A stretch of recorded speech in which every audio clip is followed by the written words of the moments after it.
Hey everybody, this is Halstead and Andrew McMillan with REH CPA. Today we want to talk about something that happens every so often. Let's say a husband and wife are either going through a divorce or they're separated, and they have children, and they're doing their separate tax returns, and they both want to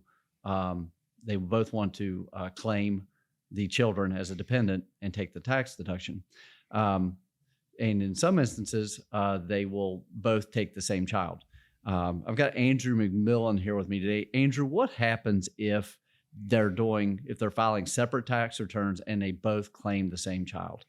So only one person can claim the child. You can't both claim them. So most people these days file their tax return electronically through a CPA firm you're using, or if you're doing it yourself online, you're going to file that tax return electronically. So whoever files first is the one who's getting that deduction, and is going to be accepted by the IRS. Now, if the other spouse files later electronically or tries to, it's going to get rejected. The IRS will only accept one tax return electronically that has that child. They actually track which children have already been claimed. They do. So yours is going to get rejected. So what you're going to have, if yours is the one that got rejected, you are going to have to file that tax return on paper. You're going to have to mail it in to the IRS.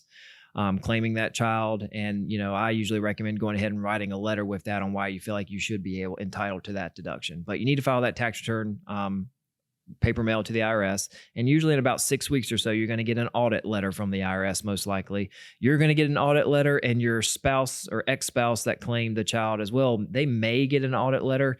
But you're definitely going to get one, and you're going to want to respond to that.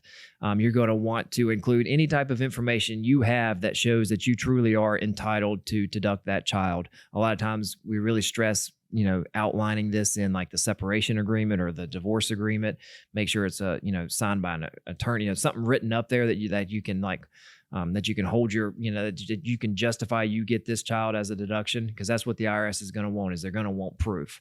But what the IRS really prefers is the taxpayer and spouse or ex-spouse for them to work it out between the two of them. That's really the best route to take. Yeah. You want to avoid a mess, then figure this out before you file. You can, because once the IRS gets involved, they're gonna take a position that may not be what you want them to take. Yeah. So if you can work it out between you and the other spouse, that is the ex-spouse, that is the best route to take. But if you can't, then you're going to have to respond to that audit letter saying why you feel like you're entitled to that deduction. And if the IRS agrees, they'll give it to you. They'll take it away from the other spouse, and they'll get a balance due notice.